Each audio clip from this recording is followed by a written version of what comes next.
Assalamualaikum warahmatullahi wabarakatuh. Nama saya Misa Fitri. Saya dari angkatan 2020. Di video kali ini saya akan memberikan kesan dan intisari setelah saya mengikuti Branding Soft Skill yang diadakan oleh Prodi Pendidikan Bahasa Inggris di Universitas Muhammadiyah Yogyakarta. Pada kesempatan kali ini dari pihak Prodi mendatangkan 3 narasumber yang sangat bagus dari segala macam yang beliau sampaikan kepada semua mahasiswa Universitas Muhammadiyah Yogyakarta di Prodi Pendidikan Bahasa Inggris. Yang pertama ada narasumber. Yang pertama adalah Kak Nadira Afifah. Beliau adalah penerima beasiswa LPDP untuk melanjutkan kuliah S2 di bidang kesehatan masyarakat kedokteran di Universitas Harvard. Terus yang kedua adalah Reni Sintasari. Beliau adalah dosen di Universitas Cendrawasih di jurusan Sosiologi. Dan yang ketiga adalah Bapak Heri Rizkyanto. Beliau adalah alumni dari PBI UMY dan sekarang bekerja sebagai tenaga pendidik di SMP yang berada di Yogyakarta. Dan dari narasumber yang pertama, Kak Nadira Afifah, sangat banyak sekali motivasi dan banyak sekali pengalaman yang di-share kepada seluruh mahasiswa dari Kak Nadira. Seperti contohnya, Kak Nadira bukan yang seperti yang kita tahu bahwa bisa langsung dapat beasiswa LPDP dan langsung pergi ke Harvard, tapi beliau juga pernah gagal sebelum apply beasiswa ke LPDP. Beliau juga pernah mencoba ke ASS tapi tidak diterima. Itu membuktikan bahwa tidak semua orang yang dilihat sekarang sukses itu mempunyai jalan alur hidupnya itu mulus-mulus aja, tapi masih banyak tantangan untuk bisa mendapatkan goals yang kita inginkan di masa depan. Nah, saya juga diberi kesempatan bisa bertanya langsung dengan Kak Nadira Afifah, yaitu bagaimana sih cara kita menyikapi sebagai seorang muslimah yang memakai jilbab tentu, dan kita tinggal di daerah yang mayoritasnya itu bukan orang muslim. Pasti banyak kali tantangan atau bahkan yang bisa menghambat proses belajar kita atau sosialisasi kita. Dan Kak Nadira bilang itu wajar terjadi, dan cara Kak Nadira menyikapi ini dengan cara beliau pertama kali bergabung di asosiasi atau organisasi kumpulan mahasiswa di Harvard, mahasiswa Harvard yang beragama Islam.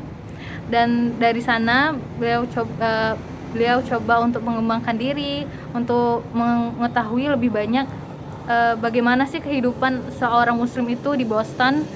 Dan juga alhamdulillahnya di Boston itu adalah negara yang Islam friendly. Jadi untuk menyikapi persoalan ini tuh tidak terlalu sulit, karena di universitasnya tersendiri itu ada masjidnya, juga bisa dilaksanakan sholat di sana. Dan narasumber kedua adalah dari Ibu Reni Sintasari. Banyak sekali pengalaman yang membuat saya amazed sama apa yang dialami Ibu Reni, karena nggak semua orang mungkin bakal bisa bertindak bisa melewati ini semua dengan baik. Seperti contohnya ada beberapa konflik yang memang terjadi di dalam universitas. Apalagi Ibu Reni ini dosen yang mengajar di Papua, yang seperti yang kita tahu adalah kota yang agak keras. Nah, beliau juga mempunyai konflik seperti dengan mahasiswanya, dengan orang-orang sekitarnya, tapi itu tidak menyurutkan tekad beliau untuk menjadi pendidik yang bagus. Dan dari Bu Reni inilah saya tahu bahwa di setiap tempat mempunyai challenge-nya masing-masing dalam mengajar untuk mendidik anak menjadi lebih baik. Dan ada beberapa pesan yang disampaikan oleh Ibu Reni kepada mahasiswa, seperti melihat ketika kita menghadapi suatu konflik itu kita harus melihat dari segi persoalannya. Kita harus lihat orangnya bagaimana, terus budayanya bagaimana, dan tujuan agar bisa konflik ini terselesaikan itu bagaimana agar bisa diselesaikan dengan baik. Dan tidak boleh berkata kasar ketika kita sedang menghadapi masalah tersebut, karena berkata kasar itu tidak akan menghasilkan sesuatu yang bagus. Yang ketiga, baru kita mengidentifikasi persoalannya, bagaimana masalah ini bisa terjadi dan bagaimana bagusnya masalah ini bisa diselesaikan. Yang keempat adalah intervensi atau melihat solusi.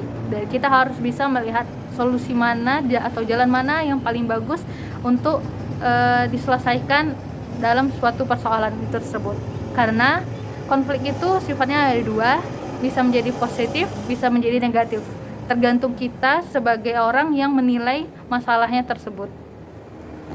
Yang ketiga adalah Pak Heri Rizkyanto, dan beliau juga mengatakan ada beberapa konflik yang memang terjadi di lingkungan sekolah atau suatu tempat, khususnya di ranah pendidikan. Yang pertama adalah konflik antar peserta didik, yang ini bisa terjadi ada seperti perkelahian antara satu anak dengan anak yang lain, dan ini bagaimana kita melihat cara guru atau seseorang menyelesaikan masalah ini dengan baik tanpa harus ada sifat pilih kasih atau tanpa ada unsur kekerasan. Yang kedua adalah konflik antar kelompok peserta didik, yang ini biasanya terjadi dalam kasus bentuk bullying atau alumni dari suatu sekolah mengajarkan kepada adik tingkatnya untuk melakukan kejahatan, dan ini adalah salah satu perbuatan yang tidak baik untuk ditiru dan harus bisa dihapuskan di dalam dunia pendidikan. Yang ketiga adalah konflik peserta didik dengan guru atau sekolah.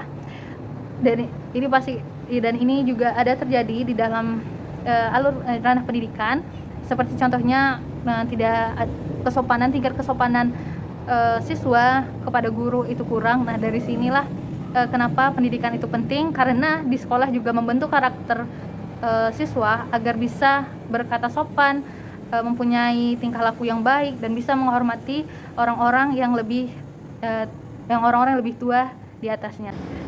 Saya rasa ini saja kesan dan intisari yang saya dapat dalam Bridges of Skills kali ini yang diadakan oleh Universitas Muhammadiyah Jakarta di Prodi Pendidikan Bahasa Inggris. Mohon maaf jika ada salah-salah kata. Wassalamualaikum warahmatullahi wabarakatuh.